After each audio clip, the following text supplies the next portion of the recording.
మీరు ఏపీకి ఎవరు సీఎంగా ఉండాలని అనుకుంటున్నారు, మీకు వీళ్ళలో ఎవరు సీఎం కావాలనుకుంటున్నారు అని ఒక సర్వే అయితే చేయడం జరిగింది. అంతేకాదు ఇంకా చాలా పాయింట్స్ మీద సర్వే చేశారు. ఏ జిల్లాలో ఎవరికి ఎన్నెన్ని సీట్లు వస్తాయని, తర్వాత కాబోయే సీఎం ఎవరవుతారని, ఇలా కొన్ని ఇంపార్టెంట్ అనమాట. ఎలా అంటే ఇంతకాలం బట్టి ఇలాంటి సర్వే రాలేదనే చెప్పాలి. ఈ సర్వే వల్ల అంటే జగన్ సీఎం అని ఎప్పుడైతే ఒక టాక్ వచ్చిందో దాంతో మొత్తం ట్విట్టర్ మొత్తం షేక్ అవుతుందండి. మన మామూలుగా షేక్ అవుతుందని చెప్పాలి. ట్విట్టర్ మొత్తం కూడా ఒకటే అసలు అది బీభత్సంగా వైరల్ అవుతుంది. ఏంటంటే కనుక 5వ పాయింట్ కింద, ఈ సర్వేలో 5వ పాయింట్ కింద ఒకటి ఇచ్చారు, ఒక డయాగ్రామ్ ఇచ్చారు. So chief minister's choice in AP, chief minister's choice in AP as on 20/8/2026లో 2026 తారీఖున నేను చేసినటువంటి సర్వేలో chief minister's choice in AP అని అంటే కనుక వీళ్ళు ఎంతంత కేటగిరీ ఇచ్చారంటే, అడిగితే నారా చంద్రబాబు నాయుడు గారు కావాలని 32% మంది అనుకున్నారంట. తర్వాత కావాలనుకున్నారంట వాళ్ళు. తర్వాత నారా లోకేష్ గారు మాత్రం 5% అంట. శ్రీ కె పవన్ కళ్యాణ్ గారు 6%, 6% మంది ప్రజలు పవన్ కళ్యాణ్ గారు ముఖ్యమంత్రి కావాలని, 5% మంది ప్రజలు నారా లోకేష్ గారు కావాలని, తర్వాత ఇక కొంతమంది అంటే ఇతరులు అయితే కనుక 2% మంది ఉన్నారు. ఇంకా ఈ డయాగ్రామ్ చూస్తే మీకు అర్థమవుతుంది అనుకుంటా, ఎందుకంటే మ్యాక్సిమం బ్లూవే. ఎలా అంటే శ్రీ వైఎస్ జగన్ గారికి 44% మంది సీఎం కావాలని అనుకుంటున్నారంట. ఇంకేముంది, ఇంకా మన మామూలుగా భూమి మంది రాష్ట్రం మొత్తం కూడా ఈ సర్వే మీదే మొత్తం రాజకీయ చర్చ, ఈ సర్వే మీద మొత్తం మాట్లాడుకుంటున్నారు. దాని గురించి అయితే కనుక కొన్ని ఆసక్తికరమైన విషయాలు ఉన్నాయి. వీటి గురించి మనం మాట్లాడే ముందు నాదో రిక్వెస్ట్ ఉంది. ఏంటో రిక్వెస్ట్ అంటే, వాస్తవాలు ఏంటనేది రాష్ట్ర ప్రజలకు తెలియాలి. రాష్ట్ర ప్రజలకు తెలియాలంటే కనుక మీ బాధ్యతగా మీరు లైక్ చేయాలి. మీరు లైక్ చేస్తే ఈ ఇన్ఫర్మేషన్ ఎక్కువ మంది షేర్ అవుతుంది. కొత్తగా మన ఛానల్ చూస్తే పక్కాగా సబ్స్క్రైబ్ చేయండి. మీ అమూల్యమైన అభిప్రాయాన్ని కామెంట్ రూపంలో తెలియజేయండి. ఎందుకంటే మూడ్ ఆఫ్ ఆంధ్రప్రదేశ్ IITians వాళ్ళు ఎవరైతే ఉన్నారో వాళ్ళు నిర్వహించే ఒక హైదరాబాద్ IITians గ్రూప్ నిర్వహించిన మూడ్ ఆఫ్ ఆంధ్ర సర్వే ఫలితాలు ఒకటి రిలీజ్ అయినాయి. కానీ ఒకటే రభస రాష్ట్రంలో అంట. మనం మామూలుగా ఏంటంటే కనుక ఆ సర్వే మంచిది కాదు, ఏంటంటే జగన్ గారికి ఫేవర్గా వచ్చింది, ఆ సర్వే నమ్మడానికి వీలేదు, ఏంటంటే జగన్ గారికి ఫేవర్గా వచ్చింది. దాని మీద పెద్ద చర్చ జరుగుతుంది, రభసే చర్చ కదిక.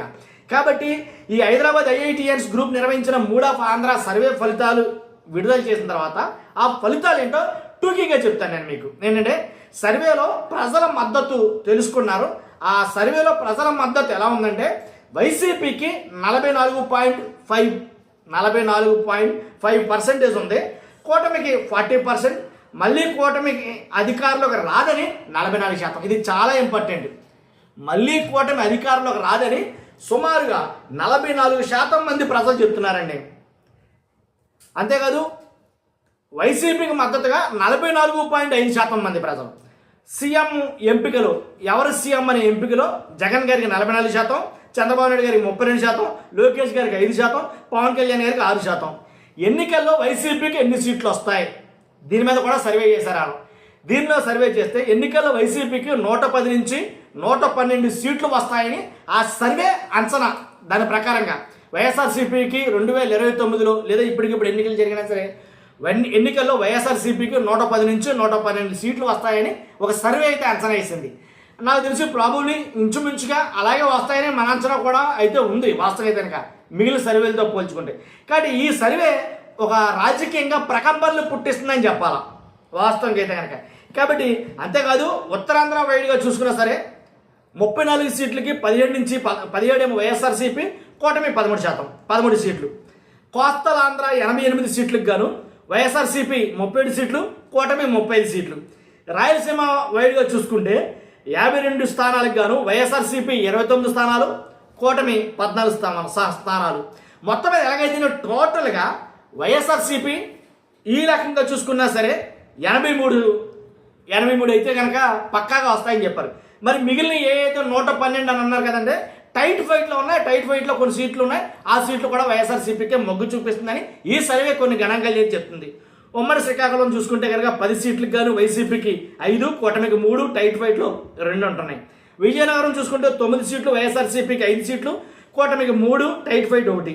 విశాఖ చూసుకుంటే 15 సీట్లు కానీ 7 వైఎస్ఆర్సీపీకి 7 కూటమికి, 1 మాత్రం టైట్ ఫైట్. తర్వాత ఈస్ట్ గోదావరి చూసుకుంటే 19 స్థానాలకు గాను 7 వైఎస్ఆర్సీపీకి, 7 కూటమికి, 5 టైట్ ఫైట్లో ఉన్నాయి. అలాగే ఈస్ట్ గోదావరికి 15 స్థానాలకు గాను 5 వైఎస్ఆర్సీపీ, 7 కూటమి, 3 టైట్ ఫైట్. తర్వాత ఉమ్మడి కృష్ణా చూసుకున్నా సరే 16 సీట్లకు గాను 8 వైఎస్ఆర్సీపీ, 6 కూటమి, 2 టైట్ ఫైట్.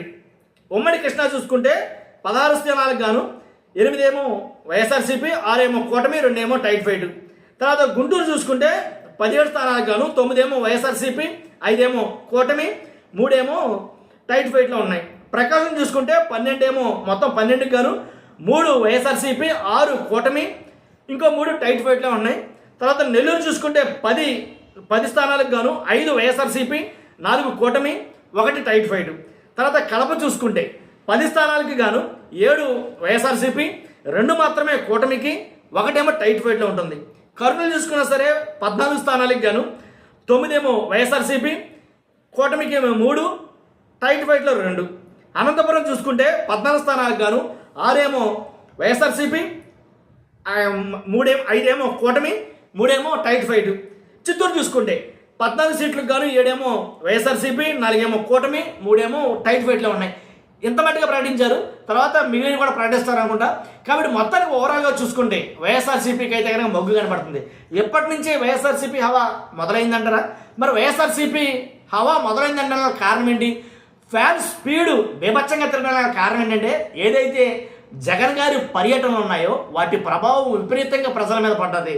అంతేకాదు కూటమిలో చేస్తున్నటువంటి తప్పులు, వాళ్ళపై ఉన్న వ్యతిరేకత, ఇవన్నీ మూట కట్టుకుని వైఎస్ఆర్సీపీకి అవి ముందంజలో ఉండడానికి కారణమవుతున్నాయేమో అనేది అనిపించింది. చూస్తున్నా మీరు అందరూ కూడా మీ అభిప్రాయం ఏంటో కామెంట్ రూపంలో తెలియజేయండి. ఫస్ట్ అయితే లైక్ చేయండి. Thank you very much.